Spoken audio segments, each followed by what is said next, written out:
Graça e paz. Nós vamos encerrar o estudo sobre o Salmo 119, provavelmente, se Deus permitir, no terceiro domingo de julho.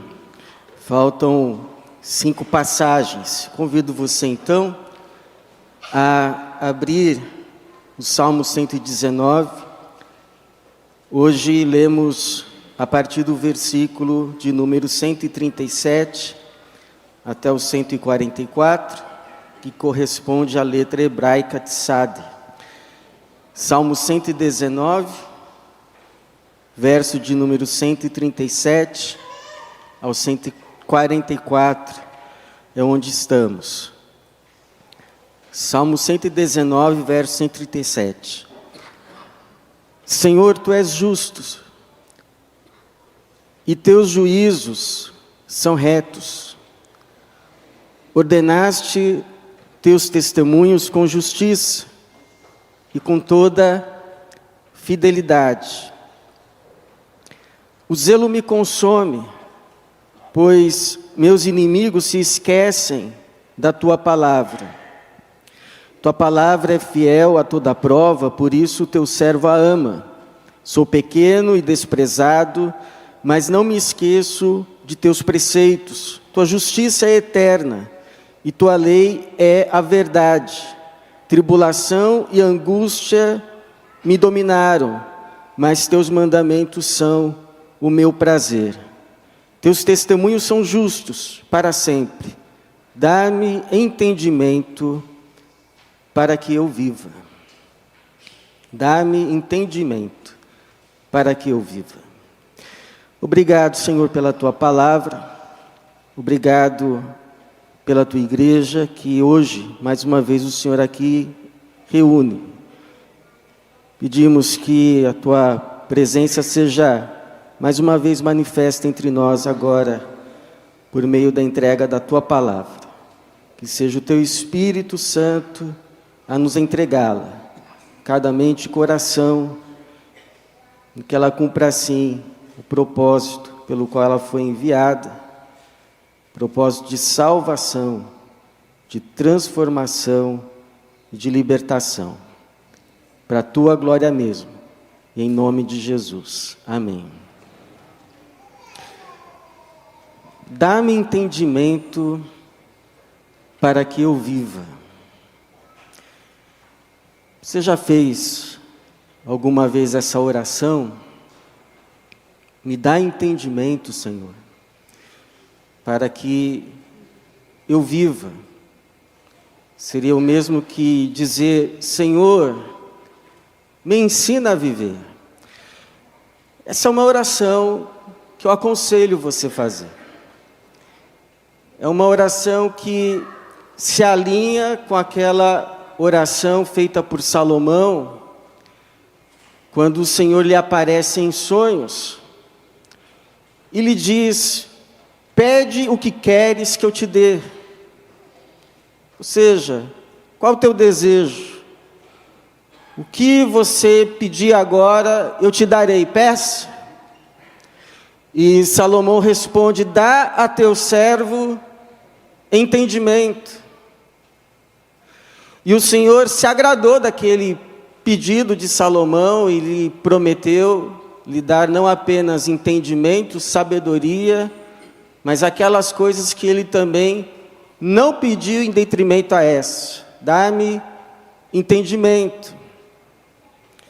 Se alinha também com aquela instrução de Tiago, no capítulo 1, versículo 5, onde ele nos aconselha assim: se algum de vós, qualquer um de vós, não há acepção, se algum de vós, qualquer um de vós tem falta de sabedoria, peça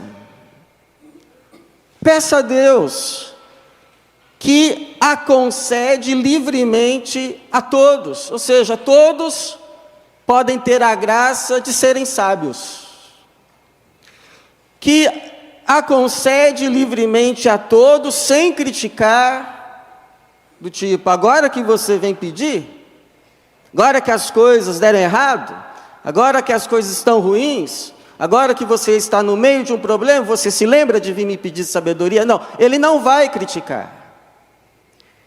Que a concede livremente a todos, sem criticar, e lhe será dada. Olha que promessa. Seja qual for a situação, seja qual for o problema, peça sabedoria. Deus não vai lhe criticar, Deus vai lhe dar a sabedoria necessária que você precisa para esse momento da sua vida. Agora, irmãos, eu entendo que quando nós fazemos esse pedido a Deus, Senhor, dá-me sabedoria, Senhor, me conceda entendimento, Senhor, me ensine a viver esse momento da minha vida, que eu não estou sabendo, eu preciso que o Senhor me ensine.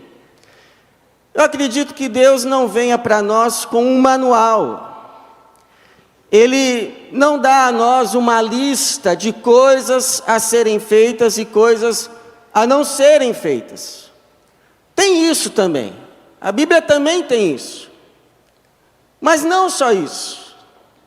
Mais do que isso. Porque se fosse só uma questão de saber o que fazer, mas nós precisamos mais do que saber o que fazer e não fazer. Deus nos dá a graça, porções de graça. Deus derrama sobre nós bênçãos espirituais. Por que não dizer bênçãos celestiais? Na nossa mente, no nosso coração, na nossa alma, de modo que nós não apenas recebemos instrução a respeito do que fazer ou não fazer, mas condições, capacidades, para então colocarmos o nosso pé no caminho da vida, que não conduz à morte, não conduz à destruição, mas que continua em vida. São graças, porções de graça que Deus derrama sobre aqueles que pedem. É mais do que letras escritas em tábuas. São porções de graça, bênçãos celestes, bens espirituais, que vão repousar na nossa mente, no nosso coração, no nosso ser, e que então vão produzir esse fruto de vida, para a nossa vida e para aqueles que estão convivendo conosco. São bênçãos. E aí a pergunta que fica, então, que bênçãos são essas? Que porções de graça são essas que Deus destina à nossa vida, porções de vida, que dão frutos de vida à nossa vida, quando nós simplesmente nos colocamos diante dEle e pedimos, Senhor, por favor, dá-me entendimento para que eu viva, para que as minhas palavras, para que as minhas ações não sejam morte, não causem destruição por onde eu passe, aonde eu estou, seja na minha casa, seja no meu ambiente de trabalho, seja na minha igreja. Dá-me vida, Senhor, dá-me entendimento para que eu viva.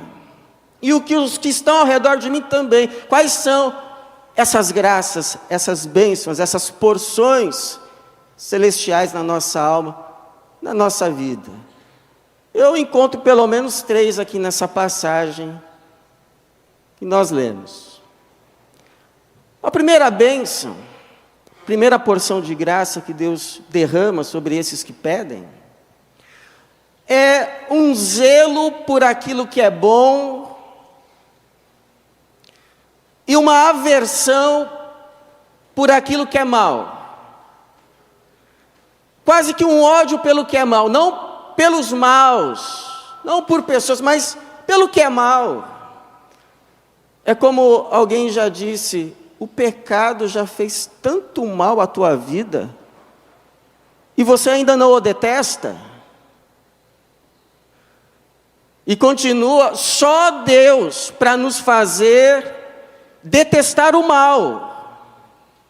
Esse salmista, ele já expressou algumas vezes a sua aversão pelo mal, por exemplo, quando ele diz no verso 101 desse salmo: desvio os pés de todo o caminho mau, a fim de obedecer a tua palavra. Ele fala várias vezes nesse salmo a sua aversão pelo mal, e nessa passagem ele vai expressar essa aversão pelo mal, pelo seu zelo pelo que é bom. Verso 139: o zelo me consome, pois meus inimigos se esquecem da tua palavra. E zelo significa extremo cuidado, extrema vigilância, algo que é recomendável, uma vez que, se todos fizessem caso da palavra de Deus para a nossa vida, seria muito mais tranquila. Mas não é o caso. Por isso, vigilância, cuidado para com as ações de outros e para com as nossas ações mesmas, são necessários, a fim de que a gente não venha a sofrer o mal causado pela ação de outros ou pelas nossas próprias ações.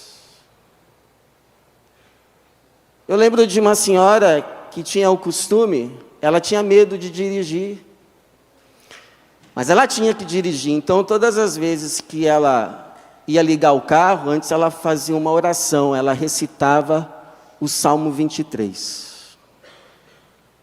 Eu acho que para andar no trânsito de São Paulo, a gente tem que recitar o Salmo 23 mesmo. Eu não digo que você tenha que ter medo de dirigir, mas eu te aconselho a fazer uma oração todas as vezes que você tiver que pôr os pés fora de casa ou os pneus. Eu te aconselho a orar: Senhor, me livra do mal e me livra de fazer o mal. Me livra do mal e me livra de eu fazer o mal. Porque os dois trazem consequências, mas, por isso que o Senhor Jesus disse: não peço que os tires do mundo, mas que os livres do mal. Senhor, me livra do mal. Senhor, me livre de fazer o mal. Essa é uma oração importante. Agora, uma segunda porção de graça que Deus derrama, não é apenas um zelo pelo bem, uma aversão pelo mal, mas Deus também derrama na nossa alma um anseio pela glória, não pela vanglória. Qual é a diferença entre glória e vanglória? Glória é o reconhecimento que vem de Deus, é o reconhecimento que é eterno, que é perene, que tem peso de glória, que fica. Servo bom e fiel, sobre o pouco foste fiel, sobre o muito te colocarei, entra para a alegria do seu Senhor. Estou feliz em te receber. Você é bem-vindo aqui. Entra para a alegria do seu Senhor.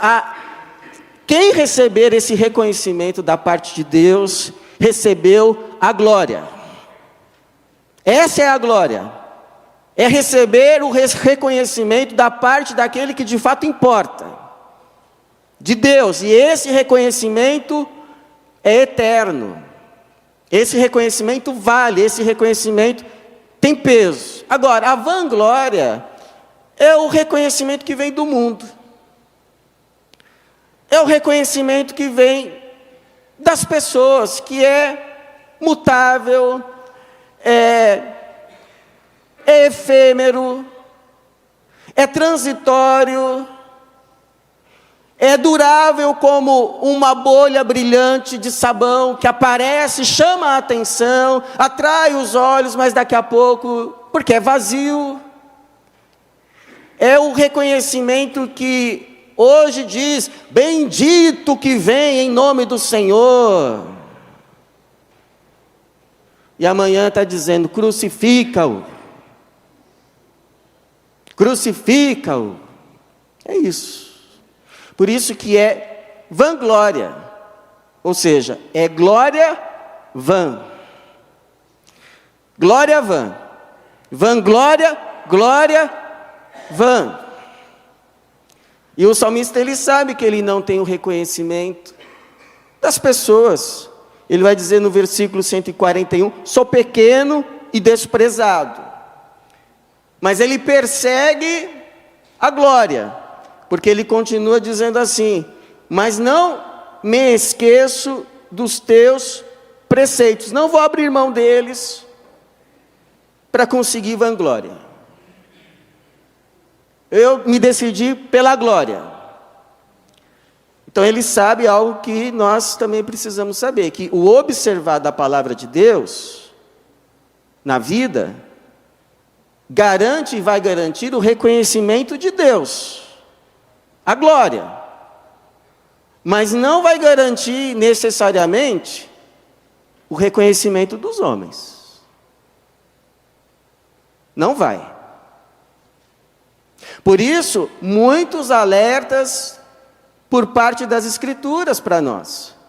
O Senhor Jesus nos diz lá em Mateus 5, 11, 12, bem-aventurados sois quando vos insultarem, perseguirem e mentindo disserem todo o mal contra vós por minha causa. Alegrai-vos, exultai, pois a vossa recompensa no céu é grande. Pois assim perseguiram os profetas que viveram antes de vós. Perceba bem, é receber perseguição por fazer o bem. É ser insultado por fazer aquilo que é certo, não o contrário. O Pedro vai falar isso, se vocês são esbofeteados por fazerem o mal, não tem louvor nenhum nisso. Mas se vocês são insultados, perseguidos, por causa da sua consciência para com Deus, isso tem muito valor para Deus. Isso para Deus conta. Isso é louvável diante do Senhor. Jesus também diz, João 15, 19, se fosseis do mundo, o mundo amaria o que era seu, mas o mundo vos odeia, porque não sois do mundo, pelo contrário, eu os escolhi do mundo. E o apóstolo João vai dizer em 1 João 2,17, ora, o mundo passa, bem como os seus desejos, mas aquele que faz a vontade de Deus, permanece.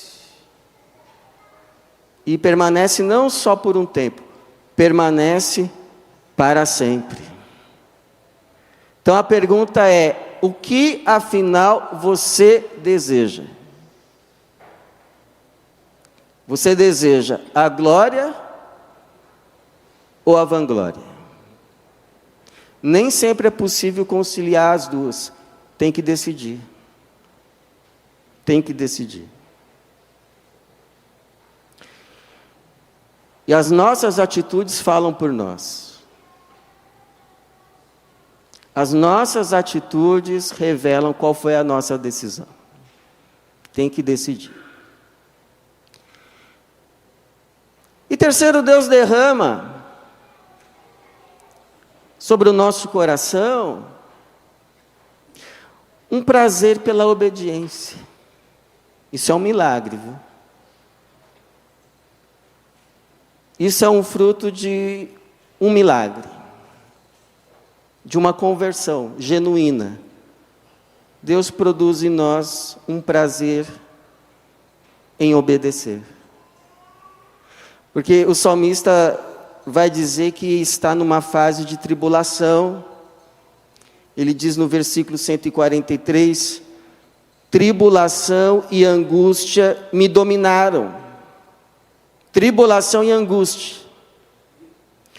E angústia tem um sentido aqui de aperto. Você já viu aquelas cenas de uma pessoa andando assim à beira de um precipício, apertada, um passo em falso? Então é assim que ele está se sentindo, um passo em falso é o meu fim. Está num caminho apertado, oprimido.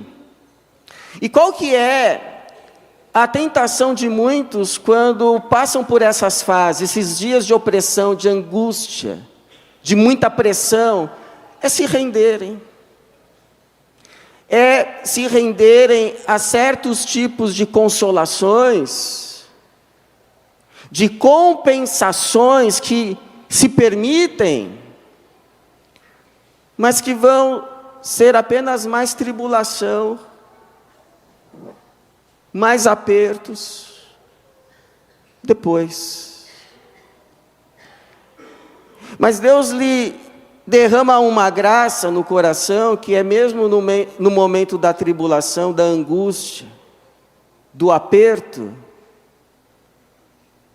não se render a prazeres que vão trazer mais problemas depois.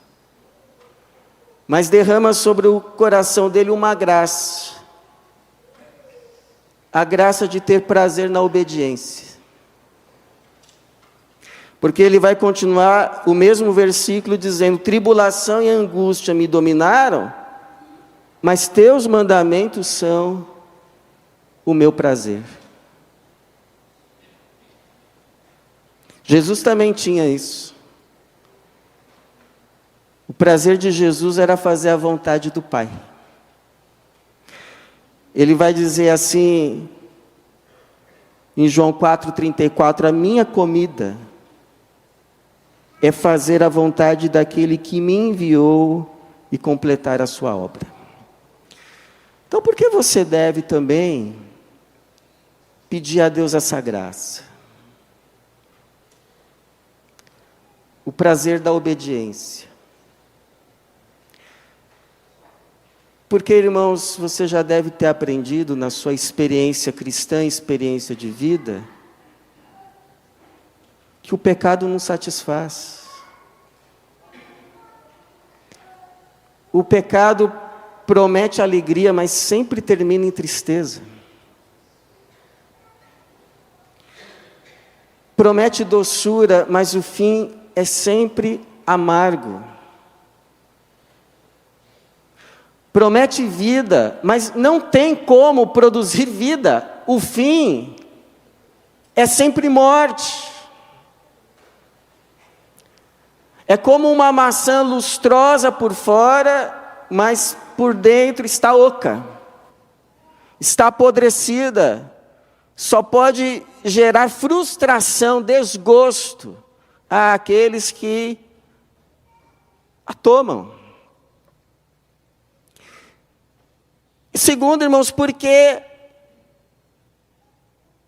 nós temos agora uma nova natureza, com novas inclinações, novos pensamentos, novos desejos, nova vida. Não é que a gente não sabe que o pecado promete até dar prazeres, mas nós já sabemos que o prazer da obediência é maior. É como já disse um pastor, não é que a vida cristã não tenha prazeres, que a vida cristã seja uma opção por uma vida sem prazer, mas que a vida cristã é uma vida com outros prazeres. É a decisão por outros prazeres. Porque aquele que está em Cristo, nova criatura é. As coisas velhas já se passaram, e eis que tudo se fez novo. Você é uma nova criatura em Cristo Jesus. Não queira reviver o velho homem. Você já é um novo homem. Você já é uma nova mulher. Não queira reviver a velha mulher. Então tinha uma senhora que sempre quando ela ia orar, ela dizia assim: Senhor, muito obrigado, porque nós entendemos o plano da salvação. Ela agradecia por ter entendido o plano da salvação. E é verdade, é o Senhor quem nos dá o entendimento para a vida eterna, que está em Cristo Jesus, e que a gente recebe pela graça mediante a fé nele. Mas esse mesmo Senhor sabe que nós ainda estamos aqui. E é esse mesmo Senhor que nos dá entendimento também para essa vida aqui, a fim de que seja vida justa, vida que é verdadeira vida, que não vai terminar em morte, mas vai continuar em vida, vida abundante, vida plena, vida digna de ser vivida, vida digna daqueles que já herdaram a salvação em Cristo. Então, se você ainda não fez essa oração, eu te convido a fazer. Senhor, dá-me entendimento para que eu viva. E que assim seja, e que o Senhor nos abençoe com verdadeira vida. Para a glória dele e para o nosso bem. Amém.